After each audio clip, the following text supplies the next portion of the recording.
since we're so lucky to have everyone here on stage, maybe we can start by the casting process and how you met everyone, and the chemistry between you in the film is incredible. And I just maybe would like to talk about this. Yeah, so actually I'll start with Mia. Mia, we're friends since we're 13 years old, so like, 5 years ago. So she's a really old friend, not an old person, a very young friend that I've known for a very long time. And then I met Juan through a very good friend who's the casting director in the movie, who's at theater. She works in theater in Buenos Aires. And I told her about the project of the movie, and she had just worked with Juan in a play, and she was the first person that she sent. And then I watched one of his movies, and it was basically how I met Juan. And then Ramón came later on. He's Argentinian, Argentine, and Ramón is from Spain. So Ramón I met also through my friend, the casting director, and also through Juan, who had a friend in common who had worked with Ramón in the past. Yeah. But did you do a lot of, like, when you were casting and you just met everyone, how did you do the rehearsal process to make sure that really the chemistry would translate so well on screen? Yeah. Well, there wasn't too much of a rehearsal because, the city takes place in Barcelona, and the only person who lives there is Ramón. So actually, we didn't have a lot of time to prep. It was basically just, I met Juan online only on Skype. But then I met Ramón live, and I felt like he was actually the perfect. That he would be great with Juan and for the role as well. So it was very intuitive, honestly. It wasn't like, he was a huge perfect dad. So yeah, exactly. Maybe can you talk about your experience working on the film when you met Lucio, or maybe? What, yes. Hello. Can you talk about? You can go second if you prefer. Tu experiencia cuando trabajando en la película con Lucio. Muy buena. Very good. Fue un trabajo arduo y muy bueno en todos sentidos, muy disfrutable, y cuando lo conocí a Lucio, nos conocimos ahí, hablamos antes y nos conocimos en Barcelona, y cuando hicimos el primer plano, a partir de ese momento tuve confianza plena en Lucio. I met Lucio in Barcelona, and from the first time when we did the first shot, I had complete trust in him. It was good. It was very enjoyable.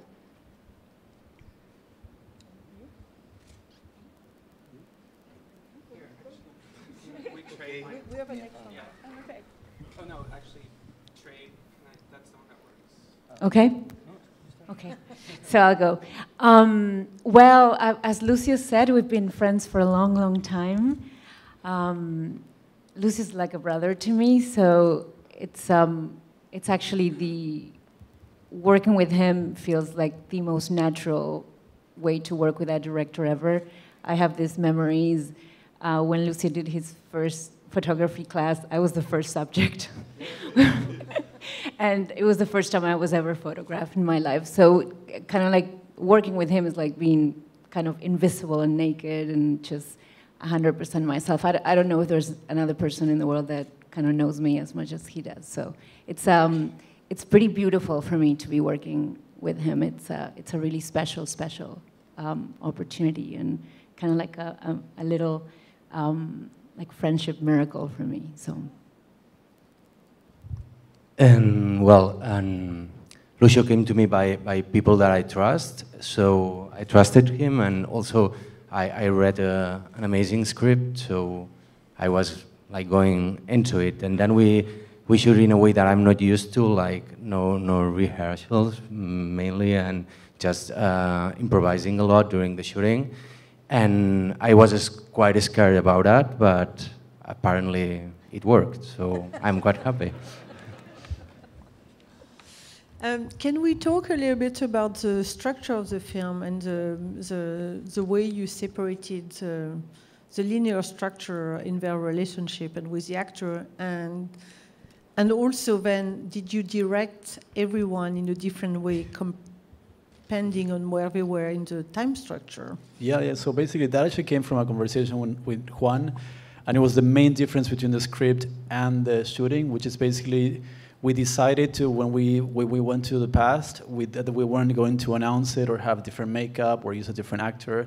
You know, I feel like in movies, if it's announced, you know, Barcelona 10 years before, 20 years before, or makeup or a different actor, which is always to me very strange, but that creates like almost like an objective past, you know, like this is the past. But honestly, we were talking and we were saying that when we think of their past, we think of ourselves as the way we look now, just like, you know, like 20 years ago. Like if I say I met you 10 years ago, I just see you the way you're now, but you know, like I just picture you. So it becomes more of a personal memory. And it was interesting. I love the idea of playing in film, especially with the idea of like, you know, a more personal memory, which is of course it's anachronistic. It doesn't make any sense a real memory, you know. It has mistakes, of course, and we loved that. And of course, it was much easier to shoot because you know they both all look the same in the 3 times. We could shoot out of order as well. So yeah, it's something that is probably my favorite thing about the movie that happened after that conversation. Yeah. Did you have to direct them in a different way? Were you shooting in a special order, or you we mixed back and forth. Yeah, no, I think they each understood pretty well. I think, or they can speak about now we're going to say no, we understood nothing. Exactly. Yeah. And they were. I mean, the script were like, you know, I feel like when they're young, they really are like these young kids with big ideals and big things and big changes. And in the present, I feel like it feels a bit more not jaded, but they're more, you know, they've experienced a bit more. And in this future, this possibility, as we called it, it's, you know, it's everything's a bit more uncertain. So I feel like they both kind of understood that, but maybe I'm wrong. I don't know. Yeah. If you want to go. Now, if you want to complain or compliment, it's your time. No, I mean there's nothing to complain. No, we just pay attention to the different points in the relationship we were, or like how do you feel about love at a certain point of your life? And it doesn't care about the age we had, or it just care about how to relate to the other, to your partner. And Juan? Maybe you shouldn't sit here so that I could. Sí, claro. Bueno, él dice que después de la conversación que tuvo contigo decidieron hacerlo no lineal y decir que bueno, cuando pienso de mí en el pasado me pienso tal como estoy ahora. Y ella le pregunta en cuanto a la dirección, si la dirección fue distinta para poder alcanzar a que actúen de una manera distinta de acuerdo a cada parte del tiempo. Y ahora le pregunta que si tienen algo que elogiar o alguna queja que le quieran decir frente a la dirección que él dio. Perdón, es que mi inglés es muy malo, así que tengo que hablar en español. I'm sorry, my English is really bad, so I have to speak in Spanish. Es mi lengua y mi expresión es mejor. Tengo un montón de críticas para hacerte, pero... I'm very critical, there's so much I have to complain about. Esa fue una idea así que surgió de una charla y que Lucio mejoró muchísimo. It was an idea that came out of a conversation that we had and that Lucio made it much better.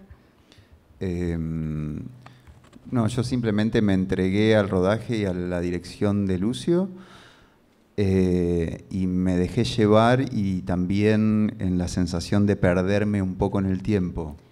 I gave myself to the filming and to Lucio's direction, and I also just let myself go with the time. Y bueno, luego con el tiempo, con las diferencias de tiempo, creo que lo más significativo siempre era algo del tono o de la energía del personaje en cada momento, y para eso siempre confié en el tino de Lucio, que sabía decirme si estábamos en el camino correcto o no, y eso era una gran orientación. And when it came to the difference in time, I just thought about the tone and the energy of the character, and I trusted Lucio to tell me if this was the way that I was, if the way that I was doing it was right. Y luego simplemente entregarme al vínculo con Ramón, que bueno, ahí era donde encontrábamos creo que el tono justo, ¿no? Tanto como en las escenas con Mía. And I think I also gave myself to the chemistry that I had with Ramón, and that's where we found just the right tone.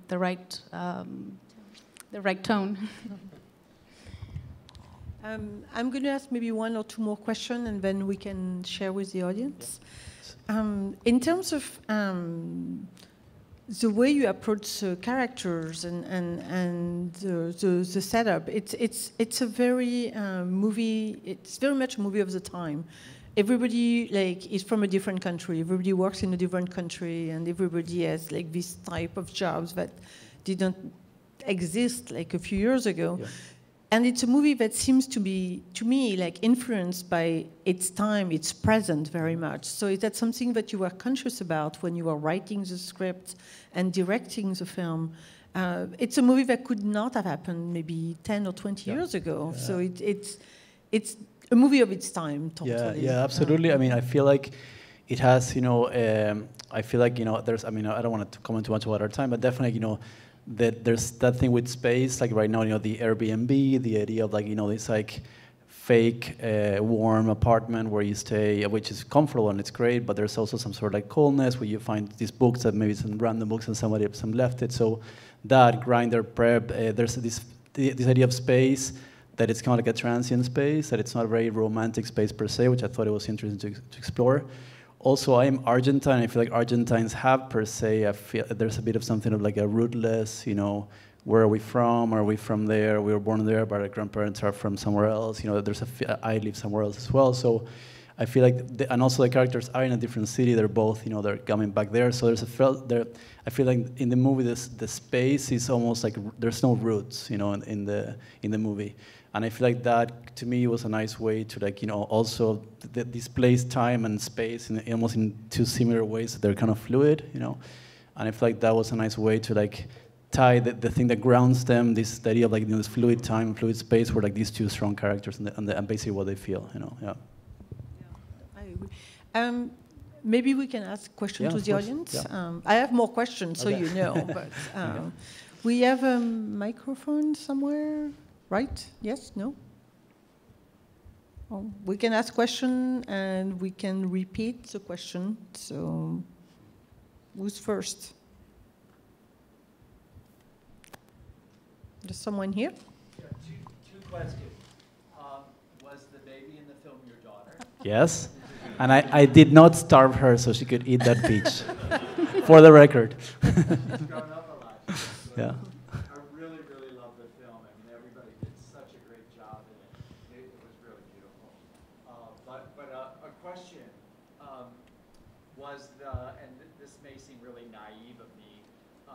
Was the whole storyline and the conversation in the end about, I know I've had a lover for 20 years, but it wasn't you. What was the purpose behind that? Was that just play between lovers, or is it deeper than that? Yeah. I mean, I won't give you the answer for that, but I'll give you my intention a little bit, because, if whatever I say becomes the rule, and the fun part of making a movie is that there's no rules, and there's, a million movies in each of your heads, so I don't want to spoil that. But yeah, I feel like that scene or that moment is definitely represents the anxieties, of this couple. I mean, it's the story, even Mia's part where she talks about a breakup, it's almost different parts of being with someone that are kind of broken apart and then put back together.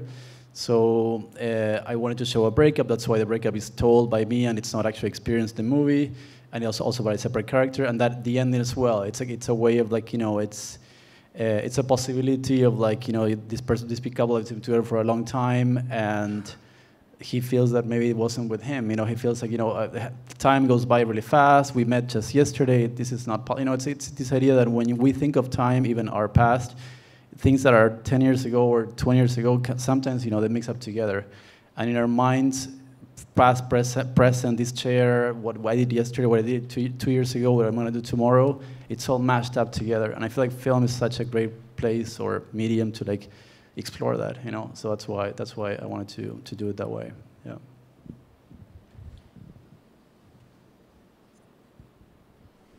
There's someone here. It's a good corner there. You're talking the whole movie. The ocean is such a 5-sensory stimulation for me. And so is Spain, actually. So I was wondering, also Barcelona is such a city stuck in time. Totally, So I was wondering what was the intention of having the film in Barcelona? Yeah, so basically that's totally a good point as well. I think it's a city that it feels, you know, of course it has the Gothic quarter, which really looks ancient. That's the ocean. It's also a very modern city, you know, because Catalonia is an incredibly modern state, soon to be country maybe. But it's, you know, Barcelona is a city that has all these different contrasts that I really liked. Also, it's a city where people do travel and do go for tourism, you know, so that served me the purpose of the characters. It's also a beautiful city, and there's nothing wrong in shooting something that's beautiful. So yeah, all these reasons, you know, at the same time, it was the easiest city to shoot in the world. It was very cheap to rent equipment. They gave us permits for everything for free.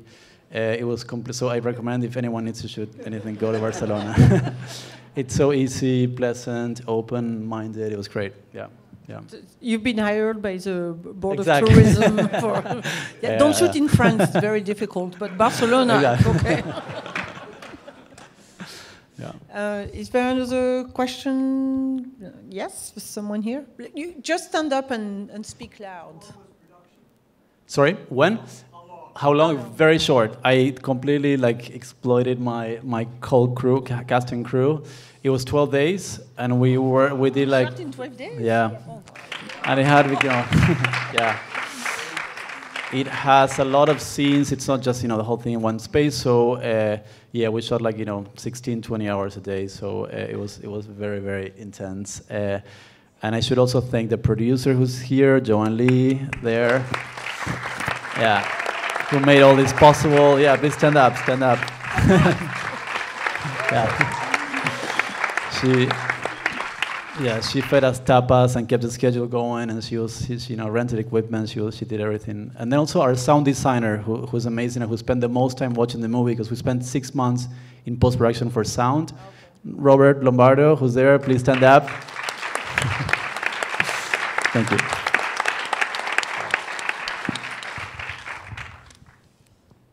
I have more questions, but I want to make sure that no one jumps before me. There you go. Just please stand up.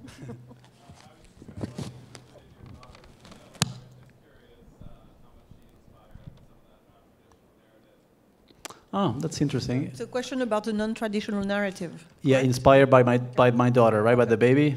Yeah, I mean, maybe unconsciously, probably, but it was not intentional at all. Yeah, but it's interesting. It's an interesting point. I love, of course, the way children think and act, and I love nonsense. So maybe that's it. Yeah. So now that you can't stand up. Yeah. So yeah, but we can hear you, but not there. You want mine? I'm talking to everyone too. Let's do it.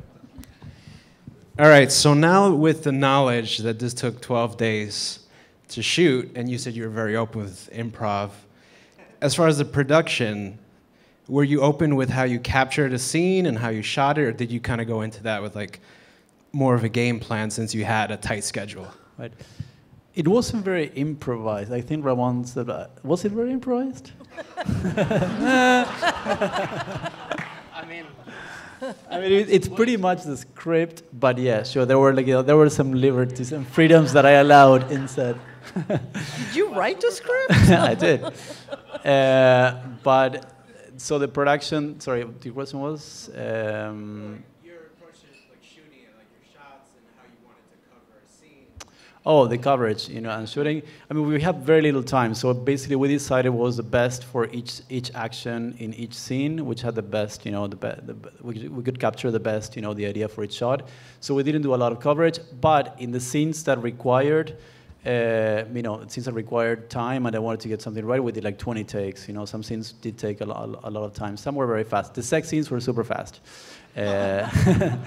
But some of the dialogues were very long, yeah. So, but I mean, they took many takes. Is it a compliment that the sex scene were very fast? Well, actually, this is a really good point that also Juan gave me. He had just worked somewhere where the director told him to just, have sex they would act that you're having sex for a long time, and then just take some shots. And he said that in the end he saw just 2 shots, and if he would have known before what shots it would have ended up being in the movie, he would have been much more intense for those seconds of the, you know.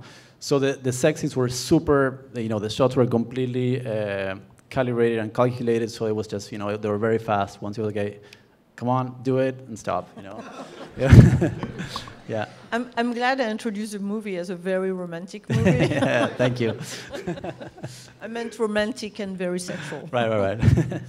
I also wanted to know about maybe some film influence that you wanted to discuss. You know, there's like, in the way, like all the summer shots, it's very like the RaMell film shot, and maybe there's some things that you would like to share with us. I mean, for sure, RaMell, I feel like the whole beginning, which I wanted to do, like, you know, when you're alone in the city becomes very alive. You know, when you're with someone, the city disappears, closes off, you're just with one person. But when you're alone, you eavesdrop in conversations, or at least I do.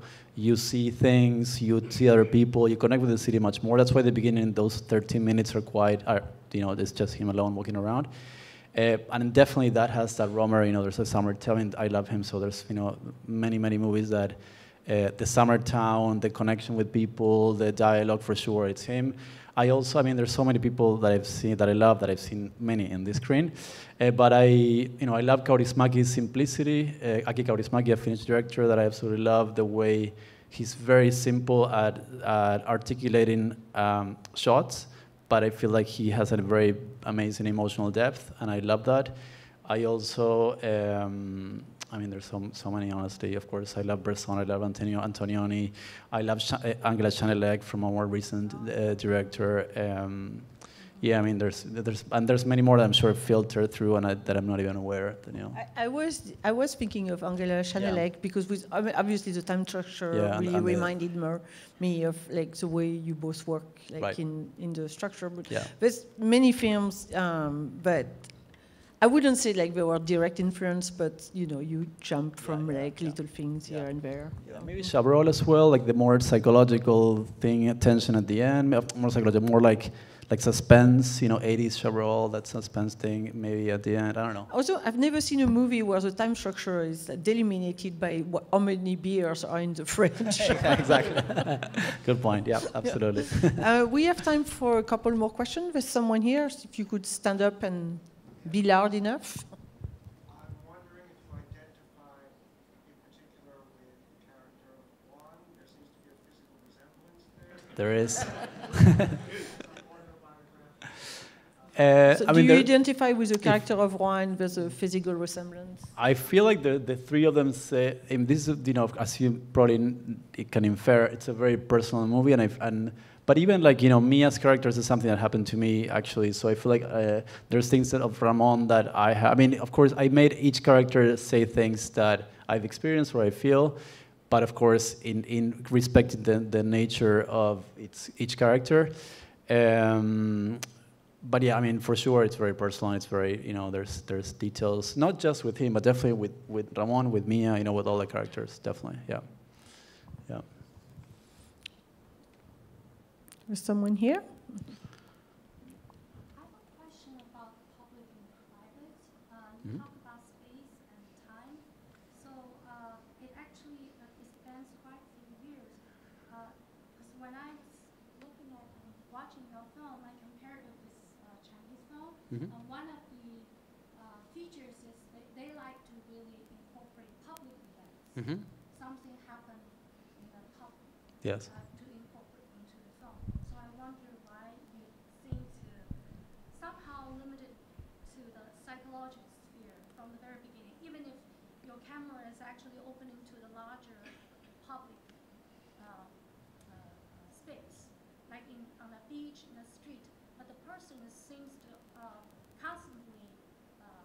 Being with himself or being with this person that he loves. So it's very intimate, but very private. There is little real interaction between the main characters with other people, you know, in the streets. And so I just want to, you know, public and private. Okay. It's a question about the public and private. And you were comparing with mostly Chinese cinema as well? No public events. No public events. What happened in these 20 years? Is Yeah, I love Chinese film. Probably three of my favorite films last year were Chinese. Please, which one? Yes, Ash is the Purest White, An Elephant Sitting Still, and I also loved the Vegan movie, A Journey, Long Dick Journey. Yeah, okay, yeah. thank you. We're playing all of them. They're playing here. We didn't pay him. But I do actually, so I'm last year again. Yeah, but the idea of public and private in the film, for sure, it starts. He's just in public spaces, which again, what I was saying before, that the idea that I love when you're in a city by yourself, the city becomes you're more aware of what happens to the city. What you said about like when they're together, the city disappears, so there's no interaction with the rest. It's true as well. I did that because Barcelona is such a, I don't know if you've been, but it's such a loud city that it's very difficult to be by yourself. There's always like a million bicycles and people and tourists, It's a really, really, really like, it can be, probably that's the biggest downfall of Barcelona, is like the amount of tourism there is and in such a small space. So, what's my phone just fell. So I liked that idea of like, finding that intimacy. Oh, thanks so much. Thank you. Finding that intimacy in the public spaces with the two characters. So yeah, I don't know if I answered your question, but that's. Yeah. You didn't. You got your phone back.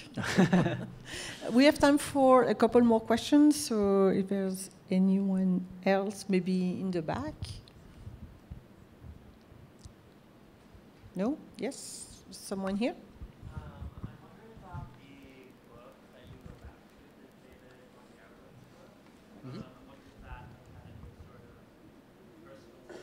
Yeah. Yeah. So that's definitely that quote. Sorry, I want to say it's basically the quote that David Wojnarowicz quote in the movie and the book that he reads. That definitely has a big significance in my life. When I was very young, I was traveling with my parents and I was sick, and I had this book by him, not Close to the Knives, but another book of his diaries called In the Shadow of the American Dream. And in this book, he tells a story when he's very young and he's stranded in an island where he's actually a coach for like a camping trip, I guess. And he's very sick, but he's also very young. And then that's compared to when he's dying of AIDS in the early 90s and alone in a hospital bed in New York. And I was sick like 7 years later in a room. So I love that almost like convalescence or like being sick echoed three times in time, from when he was young, when he was dying, and me, later on reading the book. So I wanted to bring him into this, because I love that idea how that is echoed, these three times. I love this quote, and I thought it was much more for this movie. That's why I didn't use the other book that he wrote, but definitely that's why I use this book, this writer, and that quote. To wrap it up, I wanted to, obviously, thank you for being here, but I wanted also to know, are you working on something new already? Yeah, you absolutely. are? Okay. Yeah, you're writing? Or yeah. Okay. Yeah. Are you keeping the same cast? Or is it still a secret? Maybe, it's still a secret. It depends how you perform tonight. Is it like more you can say now, or just too early? I'm writing it, yeah, and okay. and hopefully I'll shoot it by the fall. Yeah. So thank you so much, all, for being here. Thanks so much. Thank you. Thanks.